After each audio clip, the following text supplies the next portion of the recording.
नमस्कार, news breakers में आपका स्वागत। मैं हूं प्रकाश हिंदुस्तानी। आज इस कार्यक्रम में ऐसे खास व्यक्ति मौजूद हैं जो इंदौर में आज के दौर में जब तमाम युवा वर्ग अपराधों की गिरफ्त में है, असामाजिक तत्वों से मिले जुले होते हैं, एक ऐसा शख्स है जो पिछले 2 साल से लगातार ब्लड डोनेशन का काम कर रहे हैं। वैसे तो इंदौर में से सैकड़ों लोग हैं, लेकिन उनके प्रतीक के रूप में हमने एक ऐसे शख्स को बुलाया है। उनका नाम है अशोक नायक जी। हमारे स्टूडियो में आपका स्वागत है। अशोक जी ने 6000 से ज्यादा लोगों के ब्लड डोनेशन करवाए हैं और इनके पास, इनकी संस्था में, दामोदर युवा संगठन में 7000 रजिस्टर्ड सदस्य हैं। कभी भी किसी को भी जरूरत होती तो ये निःशुल्क तत्काल ब्लड उपलब्ध कराते, चाहे वो किसी भी ग्रुप का हो। और एक और खास बात यह है कि इंदौर में इनके अधिकतर लोग जो लाभार्थी हैं वो महाराजा यशवंतराव अस्पताल यानी बड़े अस्पताल के मरीज हैं, क्योंकि इनका मानना है, अशोक जी का मानना है कि वहां वे लोग आते हैं अधिकतर जिनके पास संसाधन नहीं होते, डोनर नहीं होते और किसी तरह इलाज कराने के लिए वहां आते हैं जो पैसा नहीं दे पाते। अशोक जी, ये कब से शुरू किया आपने? सर ये मैंने 10/10/2010 से शुरू किया है। 10/10/2010। ये तारीख से आपको मोह हो गया था? ये तारीख से नहीं सर, ब्लड तो मैंने पहले दिया था, लेकिन जब ब्लड देने के बाद हमने एक ग्रुप बनाया, लोगों को जागरूक करा, 8-10 लोगों को ढूंढा और जब जागरूक करा उस दिन ये तारीख अच्छी लगी हमें और इस तारीख को हमने शुरुआत कर दी। ये एक सहयोग था कि 10/10/10 के आसपास आपने शुरुआत की संस्था बनाने की। इतने 60,000 सदस्य आपने कैसे बना लिए 2 साल से भी कम अवधि में? देखिए, हमने क्या करा कि आदमी को एक तो क्या विलम्ब नहीं होने दिया। जैसे ही कॉल आया, भैया हमें ब्लड चाहिए, कहाँ चाहिए, आधे घंटे में ब्लड उपलब्ध कराया। एक तो वो जुड़ता है, उसका फैमिली का व्यक्ति जुड़ता है, ऐसे करके उनके परिवार के लोग जुड़ते हैं। फिर हमारे पैम्पलेट्स वो चिपका के आते हैं, उनको नंबर दे के आते हैं कि आपके आस पड़ोस में लगे तो कांटेक्ट करना। तो ऐसे करते करते करते करते लोग जुड़ते चले गए और हमें भी पता नहीं चला कि इतने लोग हमारे साथ हो गए। ये ब्लड डोनर आप इनको लोगों को निःशुल्क ब्लड देते हैं? बिल्कुल निःशुल्क देते हैं, बिल्कुल निःशुल्क। और हमारा जो भी बंदा जाता है ब्लड देने, पहले तो मैं पहुंच जाता हूं, अगर मैं नहीं भी जा पाता हूं तो कॉफी भी नहीं पीता उनकी, बिल्कुल निःशुल्क। मतलब कॉफी भी, चाय, कुछ नहीं उनकी। मतलब रक्तदाता लेने वाले से चाय कॉफी कुछ नहीं, बिल्कुल निःशुल्क, बिल्कुल निःशुल्क, बिना किसी स्वार्थ के। बिना स्वार्थ के। तो अधिकतर को किस तरह के लोग आपके पास आते हैं, आपकी संस्था से जुड़े होते हैं? देखिए, लोग सभी टाइप के लोग जुड़े हमारे पास। गरीब लोग भी जुड़े, बड़े लोग भी जुड़े, सारे। पर ये है हमारी खासियत है कि हमने अगर फास्ट काम करके दिया तो लोग इतनी फुर्ती में जाते हैं कि अगर रात को 3 बजे फोन कर दिया तो 3 बजे ब्लड उपलब्ध है उसको आधे घंटे बाद। इस काम में आपको दिक्कतें भी आई होगी बहुत सारी?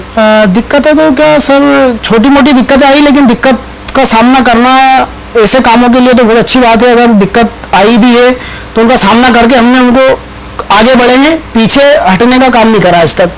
आपके माँ बाप उन्होंने कहा नहीं कि तुम कुछ काम धंधा करने के बजाय पूरा दिन सेवा में बिताते हो?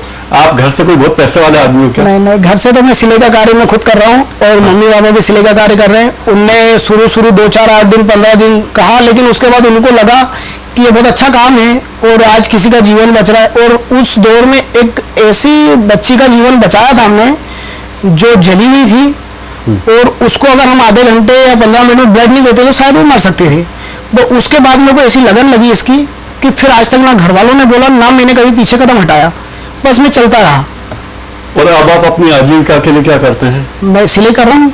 तो पूरा दिन तो आपका इस सब में लग जाता है, समाज सेवा के काम में। सिलाई कब करते हैं? रात को 6 बजे के बाद में मशीन में बैठता हूँ तो 2 बजे 1:30 बजे तक मैं सिलाई करते रहता हूँ। तो इतना हो जाता है कि हम अपना घर और अपना परिवार अच्छे से चला सके। किसी ने कहा नहीं आपको कि ये सब काम छोड़ के अगर आप सिलाई का काम करें सुबह से रात तक तो आप बहुत पैसे कमा सकते हैं? नहीं, देखिए क्या है कि पैसा अगर सभी कमाने लग जाएंगे तो इन लोगों की जान बचाएगा कौन? पैसा तो सभी कमाते हैं और दुनिया में आज मानव जीवन अगर लेता है तो सिर्फ पैसे के लिए ही लेता है। पैसा सब कमा रहे हैं, लेकिन अगर उनको नहीं देखेंगे तो पैसा कमाने में फिर उनको कौन देखेगा? आज हमारे घर वालों की भी तबीयत खराब हो सकती, हमें भी ब्लड की जरूरत पड़ सकती। ऐसा नहीं है कि सिर्फ दूसरों को पड़ रही, हमें पड़ जाए और वो भी अगर बोल दे कि हम तो पैसा कमाएंगे तो फिर हमें कौन देगा? आपने खुद में कितनी बार ब्लड डोनेट? मैंने अभी तक 7 बार कर चुका हूँ। अच्छा, कितने दिन में आप कर देते हैं? मैं 3 महीने में कर देता हूँ और सभी को 3 महीने का बोलता हूँ कि 3 महीने ही करना चाहिए। ये जो कार्य आपने शुरू किया है, हाँ। इसमें कुछ बाधा आती है आपको? एमवाई अस्पताल में अधिकतर आप जाते हैं तो कोई रुकावट डालता है या आपका अभिनंदन करते हैं? हमने खबर पड़ी थी कि आपका स्वागत किया एमवाई के डॉक्टर ने। हाँ सर, मेरा स्वागत किया उन्होंने, क्योंकि ऐसा नहीं कि पेशेंट के कभी कभी हॉस्पिटलों से फ़ोन आ जाते हैं डॉक्टर साहब के कि यार ब्लड, तो मैं तुरंत अरेंज करता हूँ। और उनको अच्छा लगा, एमवाई में अच्छा काम होता है। लोगों की सिर्फ सोच है कि एमवाई में पेशेंट परेशान या ब्लड नहीं मिलता, एमवाई में लगातार ब्लड देते हैं, वो निःशुल्क ब्लड देते हैं वो, इसलिए मुझे अच्छा काम लगा। और वो पेशेंट बाहर के रहते हैं। हाँ। और बहुत अच्छा है एमवाई में। साधन वाले नहीं होते, हाँ, पैसे वाले नहीं होते, गरीब व्यक्ति आते हैं, गाँव के लोग होते हैं, जिनको कुछ सामान लेके नहीं आते और आ जाते हैं, उनकी व्यवस्था भी देख लेते हैं, चले जाते हैं। 2-4 घंटे रुकता भी हूँ मैं एमवाई, मिलता हूँ पेशेंटों से। तो आपकी संस्था को चलाने के लिए, आपके मोबाइल के बिल देने के लिए, आपके फोन के खर्चे, ये कैसे चुका? ये सर वही मैं बोल रहा हूँ, सिलाई का काम करता हूँ अपने खुद के जेब से करते? खुद के जेब से। अभी तक तो इन 2.5 सालों में जो करा मैंने खुद के जेब से करा है। अच्छा। इसमें अभी तक मुझे कोई किसी ने नहीं कहा कि हम दे या नहीं हुआ। हाँ, मुझे वेबसाइट निःशुल्क बनी है। हाँ। लैपटॉप मुझे लायंस क्लब की तरफ से 12,000 रुपये, समाज के कुछ लोगों की तरफ से करके 23,500 का लैपटॉप ये मिला है। हाँ। बाकी मैं सारा जेब से कर रहा हूँ। लैपटॉप में क्या करते हैं आप? लैपटॉप में वेबसाइट से पूरा डाल रखे नंबर। हाँ। सबके क्या है, पहले में 10-12 कापियाँ थी, कापी निकालो फिर नंबर निकालो। उससे अच्छा लैपटॉप पे सारे नंबर डाल दिए, नाम, नंबर, मोबाइल नंबर, जो ब्लड ग्रुप डालेंगे वो आ जाएगा और उस बंदे को फोन कर दूंगा मैं। अच्छा, ये सुविधा आप लैपटॉप पे ली है। हाँ। कितने कॉल आपके पास रोज आते हैं कि अशोक जी हमें खून की जरूरत है? 100 से 125 कॉल तो अभी निरंतर आ ही रहे मेरे पास। हाँ। लेकिन उसके आने के बाद लगते भी नहीं इतने। हाँ। क्योंकि मेरी एक आदत है कि मैं खुद फोन करके डोनर से बात करता हूँ। मैं उन्हें नंबर नहीं देता कि पहले आप बात कर लो, पहले मैं बात करता हूँ। वो तैयार है तो मैं उनको कहता हूँ ये नंबर वाला तैयार है, इस बंदे को फोन लगा लो, आ जाएगा। अच्छा। और इंदौर के लोग इतने अच्छे हैं, सहिष्णु है कि लोग आ भी जाते हैं। युवाओं की तो तारीफ करना चाहिए। जो भी युवा मुझसे जुड़ा है, हाँ। आज तक पलट के उन्होंने ये नहीं बोला कि नायक जी रात को 3 बज रही हम नहीं जा पाएंगे। उनने ये बोला कि कहाँ जाना ये बताओ सिर्फ। हाँ। वो तुरंत पहुंचते। मुझे उनके कारण ही इतना जो सहयोग मिला है, उन्हीं के कारण मिला है। आपकी संस्था में 7,000 लोग सदस्य हैं जो जुड़े हुए हैं, आपसे रजिस्टर्ड कर चुके हैं आपके पास कि अशोक जी कभी भी जरूरत हो तो आप हमें बुला लीजिए, हम आके रक्तदान कर देंगे। इसमें इंदौर के कितने, इंदौर के बाहर के? इंदौर के मेरे पास करीबन 5,500 के आसपास है। और बाकी पूरे एमपी के हैं, खंडवा, रतलाम, मंदसौर। अच्छा। पूरे एमपी के। और बॉम्बे के डोनर भी है, महाराष्ट्र में भी डोनर है। अभी हमने एक ब्लड अरेंज करने के लिए बॉम्बे भी कॉल किया था। तो आपके जो ब्लड डोनर है तो खंडवा, बुरहानपुर, रतलाम, यहाँ से मेरे मरीज आते हैं इंदौर में? हाँ, इंदौर में मरीज आते हैं ना, उनको जरूरत होती है। उनको देखिए क्या रहता है कि हमने बाहर डोनर बनाए इस तरह से कि जैसे एमवाई में रतलाम का पेशेंट है, हमने उस रतलाम को पेशेंट को ब्लड दिया। हाँ। और उस पेशेंट को देने के बाद उसका नाम, पता, एड्रेस, मोबाइल नंबर, सारी चीजें लिखते हैं। हाँ। और उनसे ये आग्रह करते हैं कि आप इंदौर में तो 1 या 10 बाटल ले लो, लेकिन अगर रतलाम में जरूरत पड़ी तो आप देंगे। हाँ। तो वो वहां जाके 4 आदमी से बात करवाते हैं। हाँ। कि भाई इनसे जुड़ो। ऐसे करके हमने लोगों को वहां भी जोड़ा। यानी एक चेन आपने बनाई कि रतलाम का कोई व्यक्ति इंदौर आया, उससे ब्लड की जरूरत पड़ी तो आपने उसे रक्त उपलब्ध करवाया। हाँ। और कहा कि भाई ये हम निःशुल्क दे रहे हैं। हाँ। और आपके परिवार में इतने लोग अभी इंदौर में तत्काल मौजूद नहीं है। हाँ। लेकिन जब रतलाम में किसी को जरूरत पड़े तो आप उनकी मदद करें। हाँ। निःशुल्क। ये चीज हम उनको सामने रख देते हैं। हाँ। मतलब ये जो आपका चेन सेवा का धंधा है, चेन आपने बना ली है। आमतौर पर कमर्शियल संस्थाएं इससे बनाती है चेन मार्केटिंग वाली, लेकिन आपने समाज सेवा के क्षेत्र में यह आजमाया है और निःशुल्क आजमाया है। तो इसके कोई विलक्षण अनुभव, कोई अनुभव हुआ है क्या इसका? नहीं, इसका तो अनुभव पहले तो कुछ था नहीं, लेकिन हमने क्या कि बाहर तो जाके कुछ कर नहीं सकते। अब इतना समय तो मेरे पास है नहीं कि मैं उज्जैन जाके कैंप करूं। हाँ। या रतलाम जाके कैंप करूं। तो हमने शुरू से एक माध्यम बनाया कि अगर कहीं नहीं जाना तो यही बैठ के सारा काम हो सकता है। हाँ। और यही बैठ के भोपाल में ब्लड दे सकते हैं, यही बैठ के रतलाम में ब्लड दे सकते हैं। तो जाने से भी मतलब ही नहीं ना। एक दिन में 100-125 कॉल अटेंड करना, 100-125 लोगों को बुलाना और रक्तदान करने के लिए उनको प्रेरित करना और करवाना, इसमें आपके साथ काफी स्टाफ की जरूरत पड़ती होगी कि आप अकेले करते हैं? अकेला मेंटेन करते हैं। देखिए क्या रहता है कि करने वाला हो तो 100-125 या 500 कॉल भी अटेंड कर सकता है और सबसे बात कर सकता है। पहली चीज ये कि मुझे पता है कि मैं जिसको कॉल करूंगा वो ब्लड देने जाएगा। पहली चीज तो ये, जितने भी कॉल आते हैं मैं लिखता हूँ उसके बाद उनमें से कईयों के काम हो जाते हैं, कई ऐसे रहते हैं कि जिनको ब्लड नहीं लगता है, जिसमें से 15-20 लोग ऐसे बचते हैं कि जिनको ब्लड उपलब्ध कराना होता है। ऐसा नहीं कि 100-125 कॉल आगे सभी को लगेगा, ऐसा नहीं होता। कई क्या करते हैं कि जैसे पेशेंट को एडमिट करा, डॉक्टर ने बोला ब्लड लाओ, तो तुरंत खड़े होते हैं ब्लड, और पता चलता है थोड़ी देर बाद कि ब्लड लग ही नहीं रहा हमें। तो ऐसा आदमी हड़बड़ाहट में, लेकिन हम उनकी सुनते हैं, बड़े प्यार से उनसे बात करते हैं, आपको लगेगा, नाम पता लिख लेंगे। और थैलेसीमिया के पीड़ितों को बहुत रक्त की जरूरत पड़ती है, क्या उनकी मदद करते हैं? बिल्कुल, मेरे पास करीबन 150 बच्चे रजिस्टर्ड है थैलेसीमिया के, उनके नाम पते लिखें, जब भी उनका कॉल आता है हम उनको अरेंज कराते हैं। और सबसे ज़्यादा एमबाई के अंदर आते हैं थैलेसीमिया।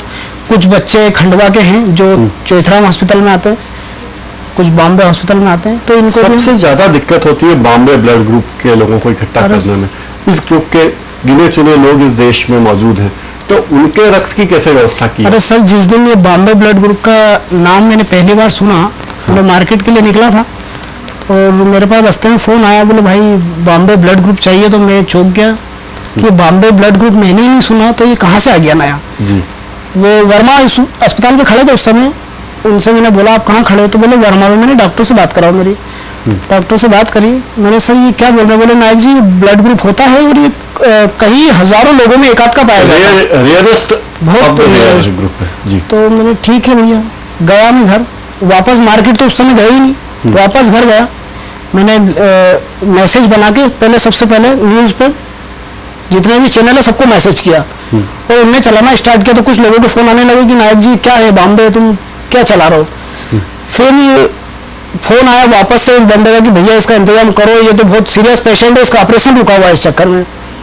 फिर हमने हमारे चैनल में बात करी, करीबन 200-250 लोगों को मैंने फ़ोन करके लगाया कि इस ब्लड ग्रुप को कैसे भी करके ढूंढो। ढूंढते ढूंढते ऐसा चैनल मिला कि इसका बॉम्बे में भी अरेंज हुआ।